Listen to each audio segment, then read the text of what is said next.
Hello, I'm Mayor Phil Goode with your weekly update.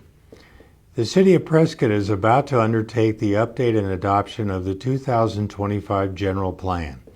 The General Plan is the public document that guides the future of the city.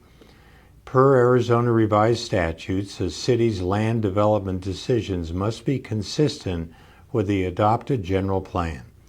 Cities under a population of 50,000 must have the following elements in their plan: land use, circulation, open space, growth areas, environmental planning, cost of development, and water resources.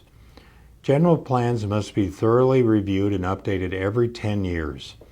After it has been reviewed and updated, it must be voted on by the citizens in order to be officially adopted.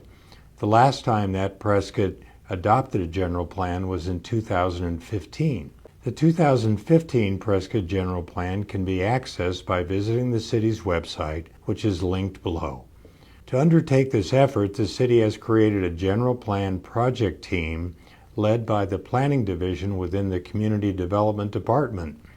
This project team consists of city staff from all departments, and we will also include input from our regional partners, such as the Town of Prescott Valley, the Town of Chino Valley, Yavapai County, the Central Yavapai Metropolitan Planning Organization, and other local and regional organizations. To assist the project team, the City Council has appointed an 11-citizen General Plan Committee. This committee will play an integral role in the extensive public outreach process planned for 2023 to ensure that the updated general plan represents the vision of all of Prescott's residents. Committee members are Don Michaelman, Deborah Thalassides, Ted Gambogi, Gary Worob, Andre Carmen, James McCarver, Ralph Hess, Mary Fredrickson, Jim Huffman, Rod Moyer, and Terry Sapio. I want to thank the General Plan Committee members right now for their willingness to serve on this very important committee. The council liaisons are Councilman Eric Moore and Brandon Montoya. Following extensive public outreach, the project team will utilize the input gathered from Prescott residents and develop a draft document for the General Plan Committee to review. This document will then be considered by the city's Planning and Zoning Commission and then the City Council for approval. With that approval, the general plan must then be ratified by the residents of Prescott to become effective. The ratification follows the same process as a referendum. The voters of Prescott will have the general plan on the ballot in the city's primary election in August of 2025. October is Breast Cancer Awareness Month, and the Prescott Police Department is selling pink police shoulder patches to raise funds for the Dignity Health YMC East Breast Care Center. Various community events will take place to support this effort, and you can even see a Prescott police car wrapped in pink driving around town. Patches are $5 each and can be obtained at the police station or at one of the community events. After Council heard from the staff regarding the Waterworks engineering contract for a study and design concept report and alternative analysis for the remediation of PFAS and arsenic in our drinking water, it was decided to postpone a decision on the matter.